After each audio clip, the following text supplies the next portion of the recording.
నా episode review చూద్దాం మనం. చాలా తనుజ మీద ఎంత టార్గెట్ కొన్నారో వైల్డ్ కార్డ్స్, ఇది కూడా ఈ వీడియోలో చూద్దాం. ఫస్ట్ టైం మన ఛానల్ చూస్తున్న వారు సబ్స్క్రైబ్ చేయండి, లైక్ చేయండి, షేర్ చేయండి. తనుజ ఫ్యాన్స్ ఇదైతే ఖచ్చితంగా వినండి మీరు. నిన్న ఏం జరుగుతుంది, లైవ్లో కొంత జరిగింది. నామినేషన్ అయిపోయిన తర్వాత లైవ్లో ఏం జరిగిందంటే, ఫస్ట్ గొడవ జరిగింది కదా, ఎవరు తనుజ ఎమ్మాన్లు ఇద్దరు గొడవ జరిగింది. ఎందుకు నిజంగా కళ్యాణ్ వెళ్ళి నేను తనుజ నామినేట్ చేస్తాను, నాకు టికెట్ అంటే ఇచ్చాడు ఎమ్మాన్యుల్. ఇప్పుడు తనుజ చేస్తానంటే ఇచ్చాడంట. ఎందుకు, నేను చేస్తే నా ఫ్రెండ్ కాబట్టి బాధపడిద్ది, అదే కళ్యాణ్ చేస్తే బాధపడదు అన్నట్టు ఇచ్చాడు. ఇప్పుడు తనుజ కళ్యాణ్ చేస్తే బాధపడిద్ది, కళ్యాణ్ చేస్తే బాధపడితే కరెక్ట్ కాదు. ఎవరైనా సరే పాయింట్ నోట్ చెప్పేయాలి. ఇప్పుడు అమ్మ ఆయుష ఉంది, ఒక టికెట్ తన దగ్గర పెట్టుకొని తను చేయాలని చేసేసింది. అట్లాగే ఇంకా ఇమ్మాన్యుల్ ఫ్రెండ్ కాబట్టి తనుజని నామినేట్ చేసి, తనుజ నువ్వు నా ఫ్రెండ్ కాబట్టి మార్చుకోవాలని చెప్పానంటే చాలా హ్యాపీగా ఫీల్ అవుద్ది పిల్ల తనుజ కదా, చాలా హ్యాపీ ఫీల్ అవుతుంది. ఎందుకంటే ఫ్రెండ్ను సరి చేయడానికి పూనుకుంటే తప్పులేదు. ఫ్రెండ్గా చెప్పి నామినేట్ చేసి కూడా తనుజ నువ్వు నా ఫ్రెండ్వి, ఇలా జరగటం నీ వెనకాల ముందుగానే ఇలా జరగటం కానీ నువ్వు జరగటం నాకు ఇష్టం లేదు, నువ్వు మార్చుకో అని చెప్పడంలో తప్పే లేదు.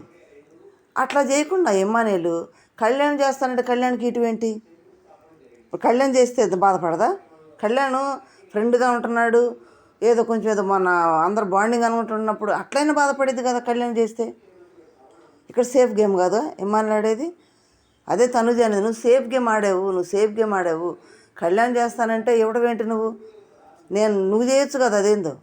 అంటే తనేమో మంచోళ్ళలాగా ఉండాలి అక్కడ ఇమ్మాన్యుల్, ఇక్కడ వచ్చి కళ్యాణ్ ఏమో చెడుడు అవ్వాలి అక్కడ. అదే కదా ఇమ్మాన్యుల్ దృష్టిలో పాయింట్, అంతే కదా. దానికి తనుజ ఏమంటుంది, నువ్వు సేఫ్ గేమ్ ఆడావు, చేయలేదు నువ్వు చేయొచ్చుగా, కళ్యాణ్ చేతి ఎందుకు చేపిస్తున్నావు, కళ్యాణ్కి ఎందుకు ఇచ్చావు, నువ్వు సేఫ్ గేమ్ ఆడుతున్నావు అంటే నేను కదా నువ్వు సేఫ్ గేమ్ ఆడుతున్నావు అని ఇమ్మాన్యుల్ అంటున్నాడు. సేఫ్ గేమ్ ఎవరు ఆడుతుంది ఏందనేది అక్కడ పాయింట్ వరకు ఇమ్మాన్యుల్దే తప్పు. ఏదైనా చెప్పాలన్న ఫ్రెండ్గా తను చెప్పొచ్చు, చెప్పకుండా కళ్యాణ్కి వేయటం ఇమ్మాన్యుల్ తప్పు. రెండో తప్పు ఏంటి, కళ్యాణ్ తనుజని చేస్తానని సంజన చేయడం తప్పు. ముందే చెప్పేసి సరిపోయేది కదా సంజన చేస్తానంటే ఇమ్మాన్యుల్ టికెట్ ఇవ్వడు కాబట్టే కళ్యాణ్ తనుజ పేరు చెప్పి తీసుకున్నాడు. అంటే తనుజ మీద ఎంత కోపం ఉంది ఇమ్మాన్యుల్కి, ఉందా లేదా? ఉంది కాబట్టే నామినేట్ చేస్తానంటే కళ్యాణ్కి ఇచ్చాడు. ఒకవేళ తేడాలు జరిగితే, నామినేషన్ అంటే ఏంది, హౌస్ నుంచి బయటికి పంపించడం, మరి తేడా జరిగితే బయటికి వెళ్ళిపోతారు కదా, బయటికి పంపించడం కదా ఇమ్మాన్యుల్ ఉద్దేశం తనుజని, అదే ఉద్దేశంతో కదా ఇచ్చింది. ఇక్కడ రివర్స్ అయ్యి కళ్యాణ్ ఎట్లా టిట్ ఫర్ ట్యాక్ అన్నట్టు ఇమ్మాన్యుల్కే ఎదురు బూస్ట్ ఇచ్చేసాడు సంజన నామినేట్ చేసినప్పుడు. అక్కడేమడిగాడు, నేను తనుజ నామినేట్ చేస్తా ఇచ్చాను కదా, నువ్వు సంజన నామినేట్ చేసావు, రేపు సంజన బయటకు వెళ్తే నేను కదా పూజ చేయదంటే మిగతా 5 వెళ్ళినా కానీ 5 ఇచ్చాడు. 5 వెళ్ళినా కానీ ఇమ్మాన్యుల్ చేసినట్టే లెక్క అక్కడ, వీళ్ళు చెప్పినా కానీ.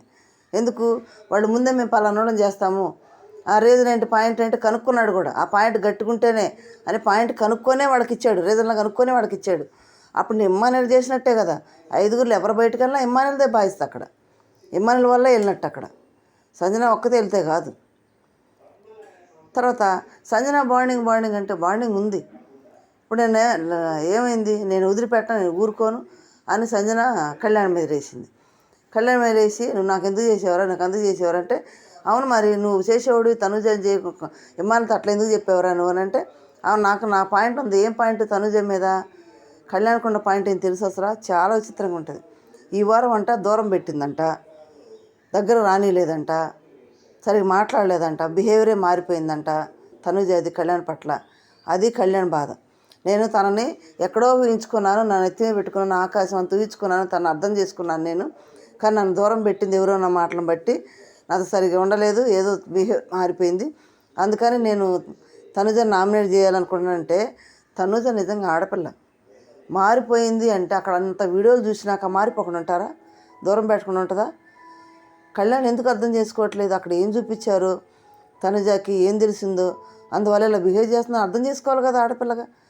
తనుజని అర్థం చేసుకోకుండా నామినేట్ చేయడం రెడీ అయ్యాడు కళ్యాణ్. మరి కళ్యాణ్ కూడా చూపించారు కదా వాళ్ళిద్దరు ఇట్లా ఉందని. మరి కళ్యాణ్ ఏం నేర్చుకున్నాడు అక్కడ, ఏం తెలుసుకున్నాడు? అది కాకుండా అనుకున్నాను, అది వేరే వాళ్ళు చెప్పేశారు ఆ పాయింట్, అందుకని నేను చేయలేకపోయాను. కానీ మీరు ఇంతకుముందు ఉన్నట్లేరు ఇప్పుడు. వాస్తవంగా ఇంతకుముందు ఉన్నట్టు సంజన లేదు ఇప్పుడు. వాళ్ళందరినీ కూర్చొని నిఖిల్ని, గౌరవ్ని వీళ్ళందరినీ కూర్చోబెట్టుకొని ఈ పాత వాళ్ళ గురించి, వాళ్ళు ఏంటి, వాళ్ళ ఆట ఏంటి, వాళ్ళు ఎవరితో బాండింగ్ ఉంది, వాళ్ళు ఎవరితో కలిసి ఉంటారు, వాళ్ళు ఏ టైంలో ఎలా ఉంటారు, వాళ్ళు ఎలా ఆడుతున్నారు, ఏం మాట, ఇవన్నీ కూడా వాళ్ళకి చెప్తా ఉంది గౌరవ్కి, నిఖిల్కి. వాళ్ళిద్దరినే కూర్చోబెట్టి, వాళ్ళిద్దరు నిఖిల్ అయితే ఇంకా చాలా బాండింగ్ వేయడం మొత్తం వాళ్ళకి చెప్తా ఉంది. నైట్ కూర్చోబెట్టి ఇమ్మాన్లు కూడా పక్కనే ఉంటాడు నైట్ టైం, మొత్తం చెప్తా ఉంది. వాళ్ళతోటే ఉంటా ఉంది, లేదంటే మాధురితో ఉంటుంది. పెద్దగా అరవటం ఏమి లేవు. సరే చెప్పాడు, రీజన్ అయిపోయింది. ఆ రీజన్ వరకు, ఆ ఆట వరకు ఆడుకోవాలి. కానీ హరిశ్చంద్ర దిగి వచ్చాడమ్మా, ప్రొఫెషన్ అని, అది ప్రొఫెషన్ అని చెప్తాడు, ఏమి లేదు అని అంటే ప్రొఫెషన్ గురించి ఎత్తకూడదు. ప్రొఫెషన్ గురించి ఎందుకు, అక్కడ ఆట ఎలా ఆడుతున్నాడు, ఎలా ఉంటుందో చూడాలి. కానీ తన ప్రొఫెషన్ ఎందుకు? కళ్యాణ్ అన్నాడా సంజన మీరు ఇంటికాడ ఎలా ఉంటారు అన్నాడా? అనలేదు కదా. తన బ్యాక్గ్రౌండ్ ఎత్తినప్పుడు సంజన బ్యాక్గ్రౌండ్ పవన్ కళ్యాణ్ ఎత్తినప్పుడు పవన్ కళ్యాణ్ బ్యాక్గ్రౌండ్ కూడా తనకు ఎత్తకూడదు, పర్సనల్ ఎత్తకూడదు. ప్రొఫెషన్ గురించి ఎందుకు ఆమెకి? ప్రొఫెషన్ గురించి ఎత్తి మాట్లాడింది. పైగా మొన్నటి వరకు 3 వారాలు ఆమె చుట్టూ బొంగరాలు తిరిగి డ్యాన్స్ చేస్తుంది. అక్కడ చెప్పింది కదా బొంగరం తిరిగాడని. తిరిగినందుకే ఇక నాకు సార్ 3 వారాలు ఆటలేదని చెప్పాడు. ఆటలో పడ్డాడు కదా, కెప్టెన్ అయ్యాడు కదా, ఆడుతున్నాడు కదా బాగానే. ఒక్కసారి నామినేషన్ చేసినందుకు అంతగా అరిచేస్తుంది, అంత గోడ పెట్టేసింది. నెక్స్ట్ మళ్ళీ ఇంకో పాయింట్ ఏం వదిలేసింది, అరే నిన్ను వదిలేసి నిఖిలమ్మడు పోయిందిరా తనుజ అనేసింది. అది మంచి మాట కాదు కదా. ఆడపిల్లల విషయాలు అయ్యి కోట్ల మంది జనం చూస్తారు. ఇక్కడ పర్సనల్గా మాట్లాడే వేరు, కోట్ల మంది జనం ముందు మాట్లాడేవేరు కదా. అదే తనుజ బాధేసింది అనేసి నాకు కళ్ళు వెళ్ళిపోయింది లోపలికి వెళ్ళి. నేను ఊరుకోని అసలు నన్ను నామినేట్ చేసిన వాళ్ళని అసలు వదిలిపెట్టే ప్రసక్తే లేదు అంటే రా చూసుకుందావరా అని కళ్యాణ్ అంటున్నాడు. లోపలికి వెళ్ళింది. లోపలికి వెళ్ళి తనుజ వెళ్ళిపోయి నిఖిల్ని తీసుకొని పోయింది. నిఖిల్ నీతో నేను ఎప్పుడు కూర్చున్నానా, ఎవరి గురించి నీతో మాట్లాడానా, నీతో అసలు మాట్లాడానా అని చెప్తే లేదు అంటున్నాడు. మరి నీతో వెళ్ళిపోయినని సంజన ఎట్లా చెప్తుంది? ఎట్లా చెబుతాను? నీ పాయింట్ ఏదో మాట్లాడుకో, అంతే కదా. నీ పాయింట్ ఏదో మాట్లాడుకో, నువ్వేందో మాట్లాడుకో. నీ నామినేషన్ ఎందుకు చేసాడు అక్కడ అడుక్కో. నా విషయం ఎందుకు తీసుకొచ్చావు, నా టాపిక్ ఎందుకు వచ్చింది, నా పేరు ఎందుకు ఎత్తావు నువ్వు, నిఖిల్ తెలియని ఎందుకు అన్నావు నువ్వు, ఆడపిల్ల మీద అభాండం వేస్తున్నావు అన్నట్టు తనుజ కూడా కోప్పడాల్సింది. కరెక్టే కదా.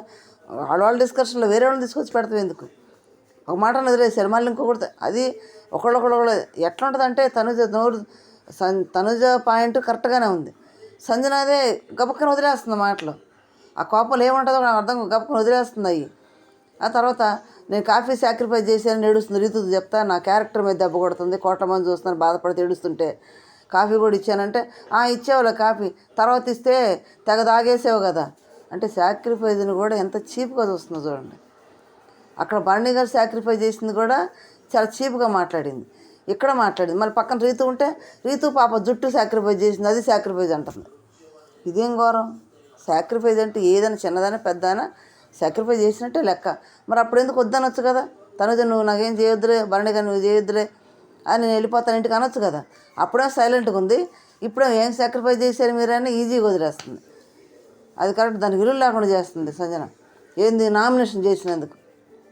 దానికి లైవ్లో అసలు మళ్ళీ ఏం బాధపడిపోతున్నాడు. దివ్య దగ్గరికి వెళ్ళి కళ్యాణ్ నాకు ఇలా చెప్పాడు, అలా చేశాడు, మా అమ్మ నామినేట్ చేశాడు, మా అమ్మ ఉంటే నాకు మా అమ్మతో ఉండట్టుగా ఉంది, ఆమె లేకపోతే నాకు ఉండబుద్ధి కాదు, ఆమె నాకు బూస్టింగు, ఆమెతో ఉంటేనే మా అమ్మోళ్ళలో పడుకున్నట్టుగా మా అమ్మతో మాట్లాడినట్టుగా అనిపిస్తుంది నాకు, ఆమె వెళ్ళిపోతే అని బాధపడుతున్నాడు. అంటే మరి మీ తల్లి కొడుకులదైనా బాండింగ్, మరి భరణి తనుజ బాండింగ్ కదా, తండ్రి కూతురు బాండింగ్ కదా. మరి భరణి వెళ్తే తనుజ ఏడ్చేదాన్ని ఉండదా?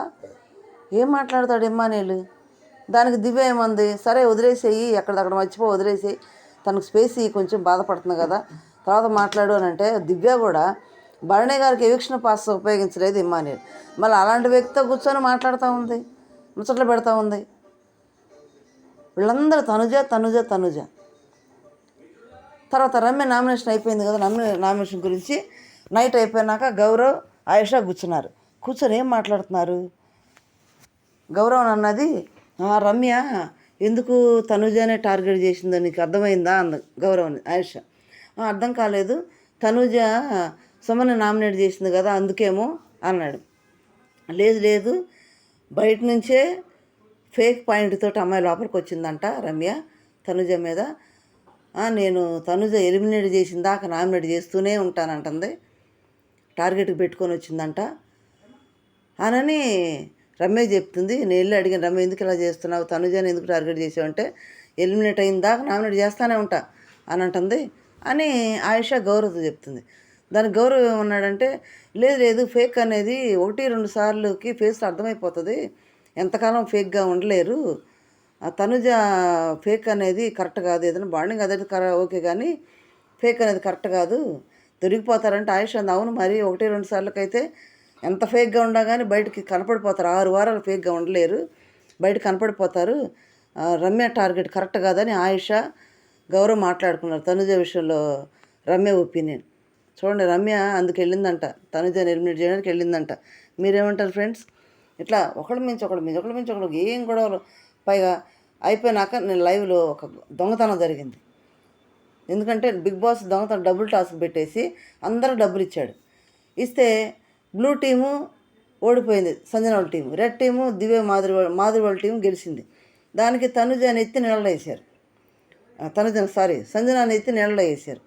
వేస్తే ఈ సంజన డబ్బులు దాచిపెట్టింది కదా, అవి సుమను తనుజ కాజేశారు. అబ్బాయి ఎంత తెలివి కాజేసింది తెలుసా తనుజ, చాలా బాగా కాజేసి ఏం పాయింట్ పెట్టింది తెలుసా? ఇది డబ్బులు గేము, డబ్బులు ఎవరి దగ్గర ఎక్కువ ఉంటే వాళ్ళు కెప్టెన్ కంటెండర్ అవుతాడు. డబ్బులతో కూడుకున్నది కాబట్టి, డబ్బులు ఉండాలి కాబట్టి ఏమన్నా చేసుకోవచ్చు, ఏమన్నా చేసుకొని డబ్బులు సంపాదించుకోవాలి. నువ్వు మ్యానిపులేట్ చేసుకో, బతులాడుకో, తన్నుకో, గుద్దుకో, దొంగతనం చేసుకో, ఏమన్నా చేసుకొని డబ్బులు సంపాదించుకోవాలి. ఆ డబ్బులు తన దగ్గర ఉంటేనే కెప్టెన్ కంటెండర్ అవుతారు అనేది పాయింట్ పట్టుకొని ఎంత క్యూట్గా దొంగతనం చేసేది అబ్బా సుమన్న పట్టుకొని. సూపర్ అబ్బా తనుజ. నిన్న ఈరోజు చేస్తారని చూడాలి. ఇది చాలాసేపు చాలాసేపు గొడవ జరిగింది. తనుజని అందరూ దొంగతనం చేశారు, డబ్బులు మాకిస్తావు లేదా, మాకు పంచుతావు లేదా అని చాలా బాగా ఇది చేశారు. ఇదంతా మాత్రం టార్గెట్ తనుజే మొత్తం లైవ్లో కానీ దీంట్లో కానీ అంతా కూడా. మీరేమంటారు ఫ్రెండ్స్? ఫేక్గా అనిపిస్తుందా తనుజ? రమ్య అందుకు వెళ్ళింది హౌస్లోకి. చిన్న కామెంట్ చేయండి, లైక్ చేయండి, షేర్ చేయండి, సబ్స్క్రైబ్ చేయండి. Thank you.